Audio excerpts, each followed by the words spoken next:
Thank you, Mr. President. I rise today to speak about TikTok, which, well, I think people all here know that we've been having a lot of attention about TikTok, a lot of debate, a lot of discussion, a lot of action by the Supreme Court. But now I think people are getting a little clouded on the path forward. I want to be clear that last year, the U.S. Congress passed a law requiring ByteDance to sell TikTok. The law requires that sale to shut down all government backdoors by the Chinese or attempts by them to influence the algorithms that could affect U.S. citizens or U.S. military. It requires that the sale to end the Chinese government influence over TikTok's content recommendation algorithm. This law also requires the data sharing with the Chinese government must end. I was glad to see that the U.S. Court of Appeals for the District of Columbia and the U.S. Supreme Court unanimously upheld that law. Why? Because we asked them whether Congress had the ability to act in this national interest and to pass this law, and they upheld it. Congress and the courts acted for a reason: to address real national security threats to our country and to the American people. When President Trump issued his 2020 executive order, he recognized that TikTok collected vast amounts of data on U.S. citizens. A House resolution, Resolution 1051, introduced by the leadership of the House Select Committee on China and Congressman Gallagher and Congressman Krishnamurthy, sets out the threat and citing from the U.S. government and from U.S. government officials. It points out that in 2020, the Department of Commerce found that China is building a massive database of American personal information to understand who to target for espionage, and that's particularly of concern for us when it is about U.S. military personnel, where they might be, what they might be doing. It also found that ByteDance had very close ties to the Chinese government. And in December of 2022, the director of the Federal Bureau of Investigation, Chris Wray, stated that TikTok's data repository on Americans were in the hands of the Chinese government. So Director Wray testified that China could use TikTok for the influence and operations to control software that could compromise Americans' personal devices. Commander of U.S. Cybersecurity Command and the Director of National Security Agency testified that 1/3 of adult population receives their news from TikTok and 1/6 of American children use it every day. And he added that TikTok, quote, provides a national platform for information operations and for surveillance, end quote. Further information, the director of the CIA, William Burns, indicated that ByteDance can use the private data of American TikTok users to shape TikTok content to suit the interests of the Chinese government.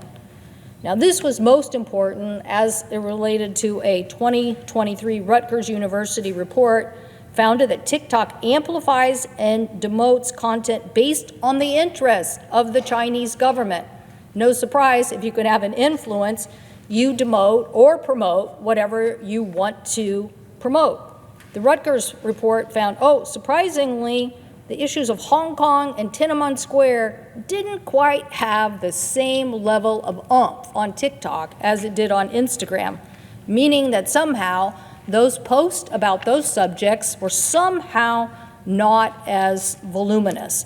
It found foreign policy issues disfavored by China and Russia also had fewer hashtags on TikToks. Issues such as a pro-Ukraine stance or a pro-Israel stance. In fact, in one instance, there were 8,000 times more Tiananmen Square hashtags on Instagram than on TikTok. So if this was all supposed to be about just generous posting by individuals and posting content, why would one platform have, even with the volume of different platforms, have 8,000 times more hashtags? Well, I'm sure the Chinese government doesn't like to talk about Tiananmen Square. I'm pretty sure they don't like to talk about the Uyghurs, genocide, or other issues. There were 750 times more pro-Ukraine hashtags on Instagram than on TikTok.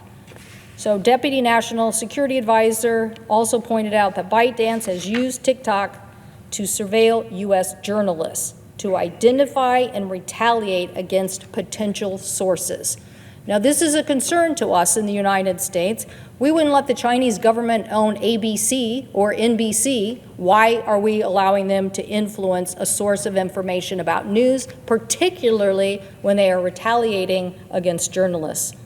Studies from Cornell University and the University of Vermont found that TikTok promotes a toxic diet culture among teens and young adults, including pro-anorexia content.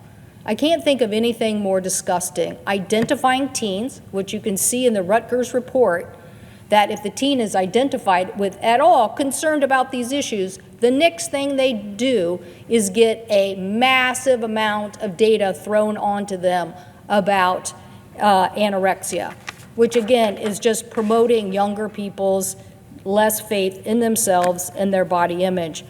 Both the U.S. House and the U.S. Senate received classified briefings on this national security threat and what we should do moving forward. As prominent leaders on both sides of the aisle have called out this threat, quote, we need to do something to move forward.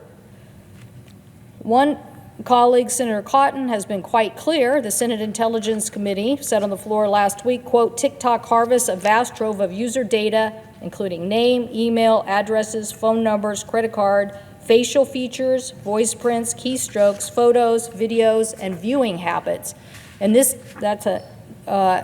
data can make users susceptible to manipulation, even blackmail, but also years from now, when users have become influential persons in the military, the intelligence community, business or media, and other walks of life, end quote. So I agree with Senator Cotton. This is an issue where this kind of collection of information on U.S. citizens drives opportunities for people to manipulate, particularly in the area of the military.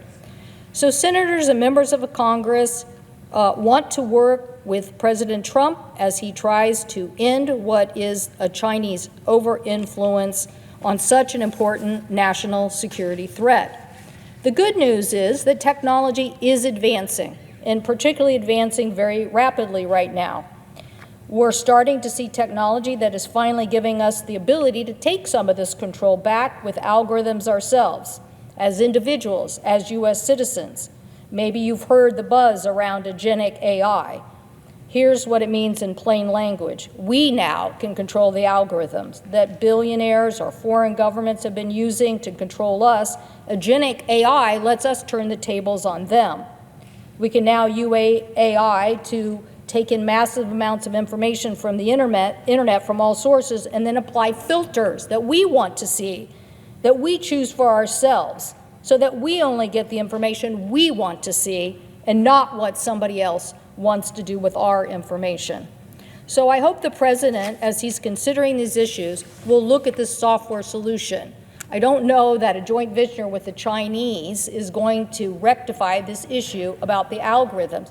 They can't continue to own and influence this process. But U.S. innovation and U.S. ownership can drive us forward, can drive a better experience for our young people. Believe me, this is an issue about young people.